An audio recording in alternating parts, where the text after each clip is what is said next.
लड़का था, मैं थी, मेरी मम्मी थी। तो 30-40 जने आए तोड़ ताड़ के और वो ले गए, फ़ोन भी ले गए, नकदी भी ले गए। बहुत संख्या में लोग यहाँ पे पहुंचे थे और पूरे हथियार लेस मान सकते हैं, जो हथौड़े और कुछ अलग अलग तरह के हथियार लेके आए हुए थे, जिन्होंने ये सारी कार्रवाई की है। एक प्रकार से सरासर गुंडागर्दी। 40 सालों से किराया दे रहे थे, ठीक है। अब मेरे 21 तारीख को हमारे पति की डेथ हो गई। हिसार शहर को ऐसा लगता है किसी की नज़र लग गई है, क्योंकि अपराध जुर्म जो है वो रुकने का नाम नहीं ले रहे। लगातार एक के बाद एक गुंडागर्दी की और आवारागर्दी की पहले ही बहुत सारी खबरें आ रही थी। कल सेक्टर 14 के अंदर लगातार लाठी डंडों से एक गाड़ी को तोड़ दिया गया।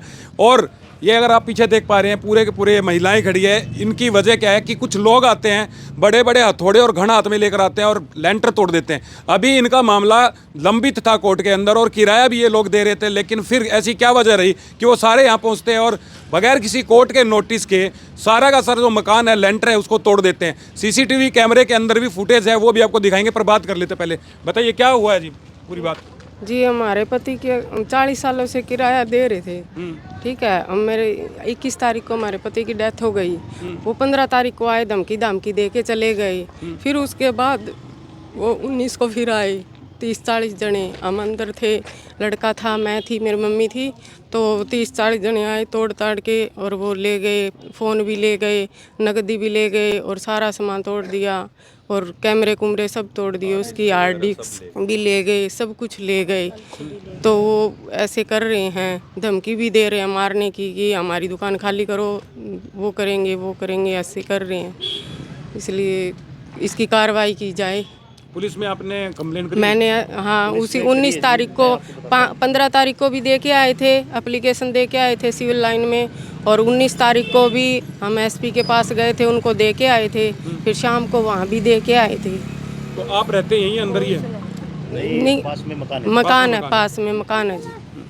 हाँ जी। बताइए, क्या पुलिस में जब आपने कंप्लेंट दी तो फिर किस तरीके का आश्वासन मिला है? कोई कार्रवाई हुई है? अभी तक तो कोई कार्रवाई नज़र नहीं आ रही है, मुझे ये लग रहा है, ठीक है, क्योंकि आज 3 से 4 दिन हो गए हैं उन बातों को। ये करीबन 19 तारीख का मामला है जो ये दुकानें तोड़ी हैं, ठीक है। उसके बाद से हमने एसपी ऑफिस में, सिविल लाइन थाना में, सभी जगह ये मुकदमा हमने बताया है, भी ऐसे बातें हुई हैं, पर उसके बाद से अभी तक तो कोई उचित कार्रवाई नहीं हुई है।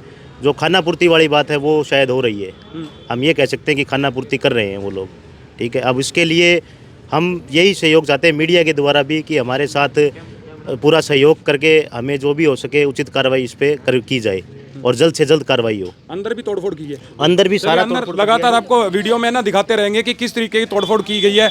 ये पूरी तस्वीरें आप देख सकते हैं। वो लोग आते हैं और ये तोड़फोड़, पूरा लेंटर ऊपर से तोड़ दिया। नीचे सामान रखा हुआ था, लेकिन ऊपर ये देख लीजिए, घन और हथौड़े लेकर ये लोग आए हैं, पूरा यहाँ से तोड़फोड़ की है। दूसरी तरफ भी मैं आपको दिखाऊंगा, पहले पूरी तस्वीरें देख लीजिए। और मामला आप समझ चुके हैं कि लंबित है जब कोर्ट में, तो फिर किस तरीके से इतना बड़ा फैसला ले लिया। क्या न्यायालय के ऊपर बिल्कुल भी विश्वास इन लोगों को नहीं रहा? ये यहाँ पूरा लेंटर था भाई साहब, और ये शेड टीन लगी हुई थी। अच्छा, पूरी शेड था, उस शेड को भी तोड़ दिया। और दीवार भी आप इस तरफ से देख पा रहे हैं, तोड़ा गया है लगातार। इनको कितने, कुल लोग कितने थे? कम से कम 30 से 40 लोग थे जी। गिनती तो देखो इस मामले में नहीं हो पाती है, पर बहुत संख्या में लोग यहाँ पे पहुंचे थे और पूरे हथियार लेस मान सकते हैं, जो हथौड़े और कुछ अलग अलग तरह के हथियार लेके आए हुए थे, जिन्होंने ये सारी कार्रवाई की है। एक प्रकार से सरासर गुंडागर्दी है। जब कानून के साथ में मिल के चल रहे हैं तो ये गुंडागर्दी कहाँ की अच्छाई है? वो क्यों इस गुंडागर्दी को कर रहे हैं? किसी व्यक्ति को चोट भी मारी है? चोट नहीं मारी है, पर बिल्कुल जान से मारने से और धमका मुक्की मारने वाली बात हुई है।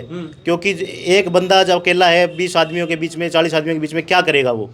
यही बात है। तो कोई अड़ोसी पड़ोसी उस वक्त अड़ोसी पड़ोसी कोई नहीं आएगा जी। 40 आदमियों के बीच में जो हथियार लेस है, किस सबको अपनी जान प्यारी है जी, कोई बीच में नहीं आना चाहता है। अच्छा, किस तरीके का काम यहाँ पर मतलब चल रहा था? कोई दुकान थी? ये जी क्लिनिक है हमारा, और मैं और मेरे पिताजी और पिताजी के एक और सहयोगी हैं, वो हम तीनों बैठ के यहाँ पर क्लिनिक कर रहे हैं। और हमारा काम आज से नहीं, करीबन 40 सालों से है। मैं डॉक्टर संदीप, जो BMS मैंने 2016 में पास आउट कर ली थी, उसके बाद से ही मैं पिताजी के साथ जुड़ा हुआ हूँ। पर वो उन्होंने ये जो गुंडागर्दी है, ये सरासर अन्याय है हमारे साथ में। अब तो प्रशासन से ये हमारा विश्वास उठ गया है कि कल को हम रास्ते में भी चलेंगे ना तो भी हमारे पे जानलेवा हमला हो सकता है। अब इस मामले में मैं एक डॉक्टर जो लोगों की सेवा के लिए तत्पर रहता हूँ, कोविड में भी हमने सारा योगदान दिया है। हमारे क्लिनिक तक भी हमने खुले रखे हैं कोविड में, कि ताकि हर किसी को सहायता मिल पाए।